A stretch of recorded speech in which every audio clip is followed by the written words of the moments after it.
Bonjour, bienvenue sur Lueur. Lors de la dernière vidéo, nous avons évoqué la conscience en la comparant à une mer.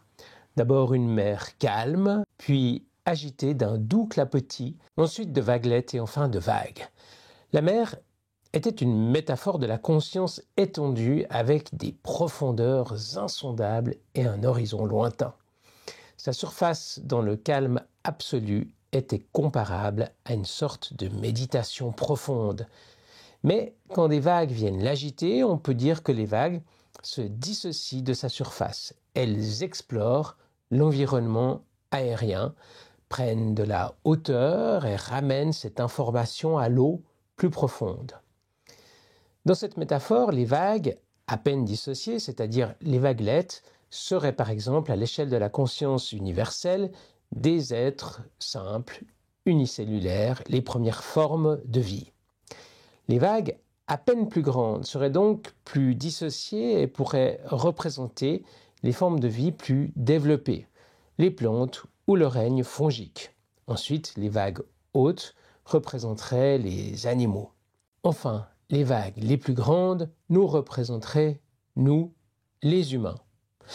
Pas parce qu'elles sont les plus grandes, non, car elles ne sont rien par rapport à la conscience étendue, l'océan qui les a fait naître, mais simplement parce qu'elles sont les plus dissociées de la réalité fondamentale. Les plus dissociées, mais aussi les plus exploratrices. En effet, les très hautes vagues vont faire des rouleaux. Ici, la vague ne s'expose pas seulement à son environnement extérieur, mais en formant un rouleau, elle se replie sur elle-même et elle explore son être intérieur. La vague en rouleau est une métaphore d'un mouvement introspectif que l'on retrouve chez les humains et à notre connaissance seulement chez les humains. Les vagues sont donc des éléments dissociés de la surface. Pour la vague de conscience qui se dissocie de la conscience universelle ou étendue pendant un instant, explorant son environnement, elle percevra les autres vagues comme ses semblables, verra les plus petites comme des éléments dissociés différents, animaux et plantes, et verra la surface non agitée comme un élément non dissocié, n'ayant pas de volonté exploratrice évidente, donc comme de la matière inerte, de la pierre par exemple, soit le monde minéral. Selon cette approche, l'approche idéaliste donc, notre monde physique, la matière, est de la conscience vue depuis un point de vue dissocié.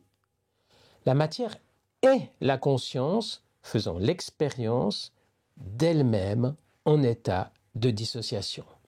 Arrêtons-nous un instant sur cette question du monde minéral. Si on suit le fil de cette métaphore, le règne minéral serait donc le moins dissocié, le plus proche de la conscience universelle la plus pure. La conscience universelle serait alors un caillou. Blague à part.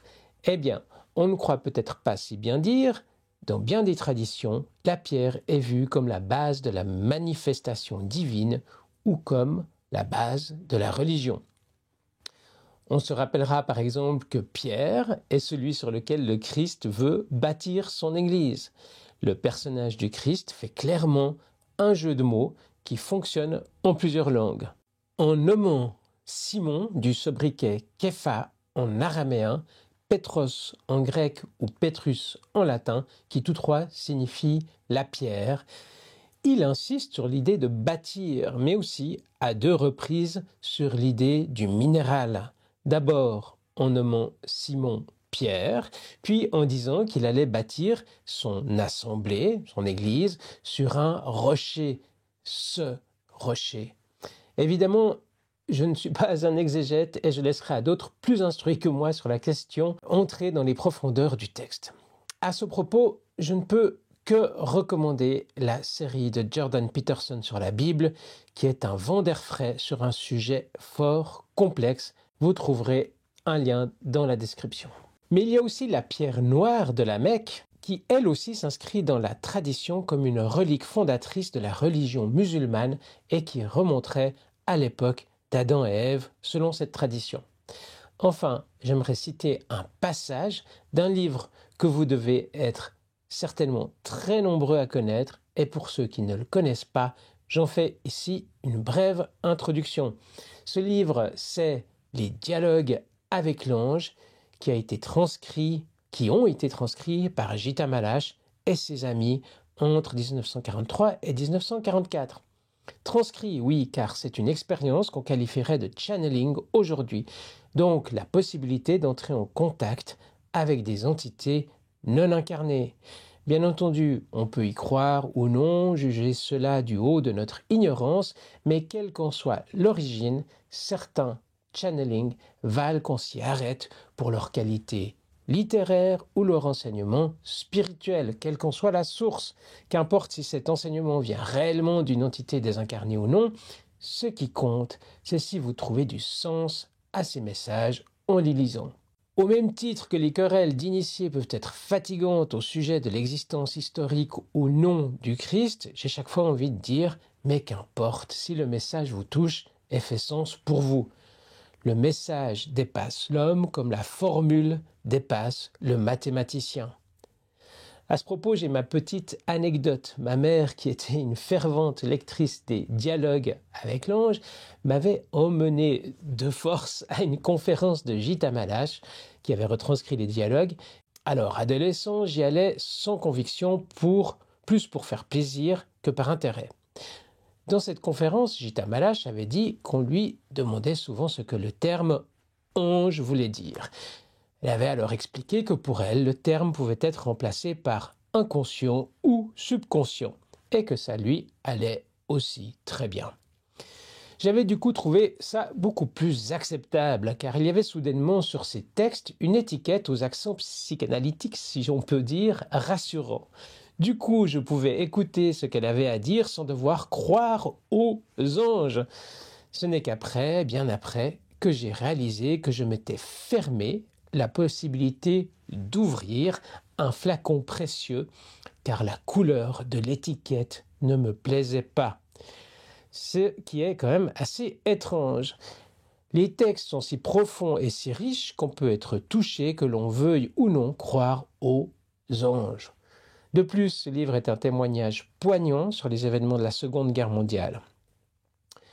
Pour mettre les choses dans leur contexte, il s'agit de 4 artisanes et artisans qui partageaient un atelier commun à Budapest à l'époque de la Seconde Guerre mondiale.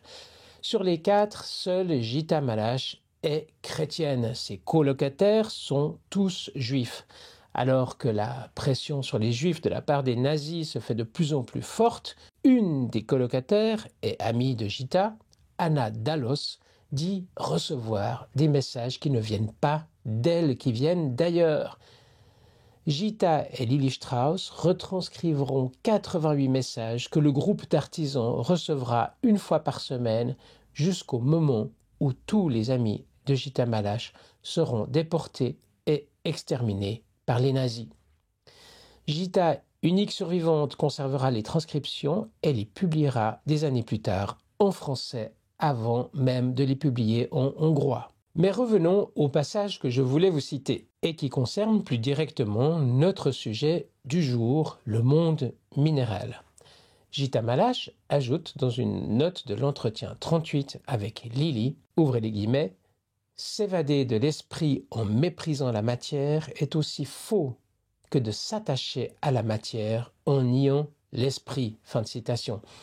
Cette réflexion, Gita l'a fait en référence à un schéma dessiné par Lily qui explique un des messages des anges ou entités qui entrent en communication. Ce schéma représente une menorah juive à 7 branches. L'axe central de cette menorah est l'homme, et de chaque côté de l'expérience introspective et extrospective à la fois, c'est-à-dire de chaque côté de l'expérience humaine, viennent s'attacher les branches de la menorah. La branche la plus proche de l'être humain est celle de l'animal, qui est la continuité de la branche angélique. La branche du végétal est la continuité de la branche séraphique. Et enfin, la branche minérale est la continuité de la branche divine. La branche la plus éloignée de l'humain, la plus inaccessible, mais qui englobe le monde créé et le monde créateur dans son entier. Ici aussi, on voit un rapport direct entre ce qui nous semble le plus étranger à notre expérience du monde, le minéral, qui est en lien direct avec le divin ou l'ineffable. À noter que l'axe central n'est pas à voir comme le centre autour duquel tout doit s'organiser, mais comme une brèche qui sépare le manifeste du non-manifeste, une brèche qu'il reviendrait à l'humain de combler. Comme vous avez pu le constater lors d'une précédente vidéo, j'ai un attachement spécial pour les pierres. Et parfois je me dis que les pierres ont plus accès à la conscience que les humains, mais un accès tellement ouvert, sans filtre, au contraire de notre cerveau qui nous aide peut-être à nous diriger dans cet océan de conscience en filtrant tout ce que nous ne pouvons voir, comprendre, appréhender, et que c'est ce filtre qui nous permet de voir qu'une infime partie de l'univers, qui nous le rend intelligible. Une pierre n'ayant pas de filtre baigne entièrement dans la conscience, mais ne peut l'exprimer. Tout comme trop de lumière ne permet plus de voir, trop de conscience ne permet peut-être pas d'appréhender. Il faut se détacher de la conscience pour la voir, se dissocier pour prendre conscience, s'extraire pour voir et saisir. Les pierres que nous imaginons sans importance dans la marche du monde sont pourtant le socle sur lequel la vie a pris forme, et le socle, semblerait-il, de bien des religions, comme on vient de le voir. D'ailleurs, dans nos rêves, la présence du règne minéral n'est pas neutre. Rêver d'une montagne peut revêtir une importance aussi significative que rêver d'une personne. Une montagne à gravir dans un rêve prendra le rôle actif d'un personnage avec lequel se mesurer, reflétant un aspect de notre psyché qui demande à être dépassé. Rêver d'une cathédrale sans personne à l'intérieur à qui se confronter aura autant de signification que de rêver d'une rencontre. La rencontre avec le minéral dans nos rêves, comme dans la réalité symbolique quotidienne, est peut-être quelque chose qu'il vaut la peine d'explorer. J'aimerais ici apporter une précision à propos de l'exploration que nous faisons de l'idéalisme.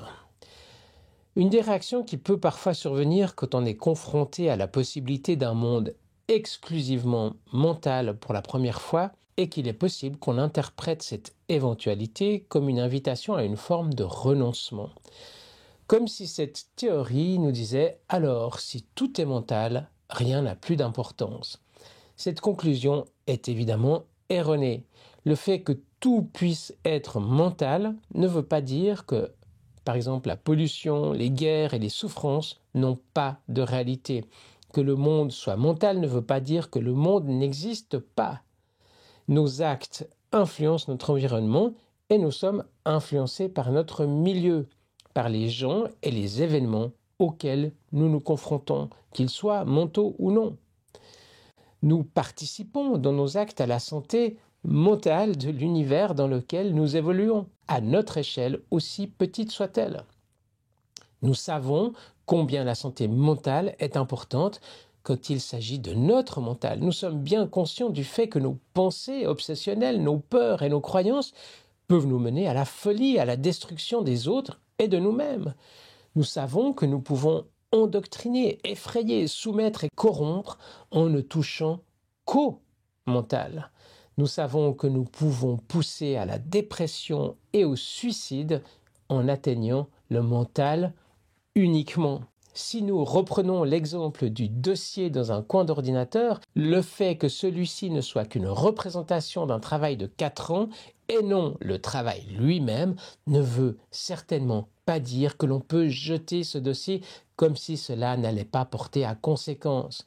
Les gestes, les actions ont des conséquences. Le fait de faire mal, même au niveau physique, ne serait rien sans les conséquences mentales. La douleur physique, elle aussi, est une interprétation mentale d'une action sur la matière qui compose notre corps. La preuve en est que nous savons comment prévenir ou provoquer la douleur par l'action de l'hypnose. des opérations chirurgicales sont pratiquées sans autre moyen anesthésique que l'hypnose. Des gens sont capables de marcher sur des braises ardentes, atteignant 1000 degrés grâce à une transe de groupe, sans avoir, dans l'immense majorité des cas, de brûlure ou de blessure. En cela, et avec tous les autres exemples énumérés, le mental revêt bien plus d'importance que le physique. La matière seule, sans le mental, ne connaît pas la douleur. Cette thèse, cette proposition est même bien plus responsabilisante que la vision matérialiste du monde, soutenue par exemple, Carl Sagan, qui disait, je cite, « L'univers ne semble ni bienveillant ni hostile, simplement indifférent aux préoccupations de créatures aussi chétives que nous sommes. » Fin de citation. Dans la revue française de psychanalyse, l'indifférence est nommée l'au-delà de la haine par Dominique Cupat. Quand quelqu'un vous hait, vous existez, vous êtes perçu comme un être digne d'intérêt, digne d'être détesté, donc un être à part entière. L'indifférence, quant à elle, est une arme d'une violence inouïe qui caractérise certains des tueurs les plus froids et les plus effrayants de notre société. L'indifférence de l'univers à notre égard est une croyance qui repose sur l'autel du présupposé matérialiste. Malheureusement, cette croyance s'est érigée en dogme. Si tout n'est que matière autour de nous et qu'il n'y a absolument rien d'autre, que pouvons-nous faire de nos vies sinon nous raccrocher à la seule chose qui existe, la matière? S'il n'y a finalement que la matière qui constitue l'entièreté de l'univers, parce que c'est bien ça que la pensée dominante nous dit, pourquoi ne chercherais-je pas à en amasser le plus possible avant de disparaître dans un oubli indifférent? Pourquoi ne profiterais-je pas de chaque avoir dont je puisse m'alourdir avant de m'évanouir? C'est bien ce que la société actuelle semble promouvoir jour après jour. Que n'avons-nous pas encore acheté la dernière voiture électrique ou le dernier téléphone indispensable à notre bien-être? Que ne devons-nous pas posséder en plus de ce que nous possédons déjà? Peut-être que nos actes ne sont pas aussi inconséquents que ce que la pensée matérialiste veut bien nous faire croire. Si c'est la conscience qui constitue l'essence de la vie, je dirais, comme Bernardo Kastrup, que je préfère devoir courir après la conscience plutôt qu'après des objets. Si ce que semblent nous dire ces physiciens, ces philosophes et ces chercheurs en général est vrai, si la conscience est fondamentale, voire même si elle est l'unique étoffe de l'univers que nous habitons, alors qu'est-ce que la mort? Dans notre société actuelle, la mort est perçue comme la fin de tout. Si notre conscience réside dans notre cerveau, ce dernier retournera indubitablement à la poussière et nous n'aurons avec. Il n'y a donc rien qui nous rattache à notre conscience. La notion d'âme est presque reléguée à quelques croyances désuètes qui font encore le charme des fêtes de famille. Croire que quelque chose subsiste après la mort, c'est un peu croire au Père Noël, mais pour les grands. Il est vrai que le bon Dieu de nos grands-parents n'est pas forcément des plus attirants. Les messes ennuyeuses, les sermons et le confessionnal ne font pas partie des meilleurs souvenirs d'enfance de ceux qui ont pu vivre cette époque presque révolue. Pourtant, qu'il eût cru, les religions officielles attireraient à nouveau les jeunes gens, selon un sondage publié dans Libération. Cependant, les croyances ne s'arrêtent pas aux religions officielles. Le retour du religieux, si toutefois il nous avait quittés, se constate dans le retour du spirituel qui inonde les réseaux sociaux, qui remplit les listes d'inscription aux stages de développement personnel, de reconnexion au féminin ou au masculin sacré, de chamanisme ou de fête des équinoxes. Ces cultes retrouvés viennent combler l'immense vide laissé par notre société matérialiste à cet égard. Cette société qui ne peut offrir, et c'est déjà mieux que rien, mais ce n'est de loin pas tout, que des soins palliatifs quand la mort vient frapper. Aura-t-il fallu attendre cette étape de fin de vie pour avoir le droit aux soins palliatifs, ce qu'on appelle dans le jargon médical le TLC, Tender Loving Care, c'est-à-dire le soin tendre et aimant, traduction à l'emporte-pièce. Est-ce là l'unique réponse appropriée quand on ne peut plus rien faire d'autre? Dans ce modèle, l'océan de psyché qui compose toute chose et dont nous sommes faits explore le monde en s'explorant lui-même. Les vagues qui s'élèvent et retombent ne meurent pas. Elles ramènent une expérience à la matrice psychique, comme les vagues de l'océan oxygènent les fonds marins grâce aux tempêtes. Comme exemple, dans la mer du Labrador, les vagues apportent de l'oxygène jusqu'à une profondeur de 2000 mètres selon une étude canadienne regroupant 11 universités. Une vague, même en cas de tempête, n'est pas bien grande par rapport aux profondeurs océanes, mais l'équilibre écologique en dépend. De la même manière, nos expériences de vie ne sont pas bien grandes par rapport à cette immensité cosmique, mais nous participons peut-être à son écologie. La mort ne serait donc pas cette dissolution dans l'absurde et l'oubli, mais le retour à une pensée plus large, enveloppante, qui s'enrichit de notre expérience. De manière comparable, quand nous nous voyons mourir dans un rêve, nous ne pleurons pas au petit matin la perte de notre avatar personnel.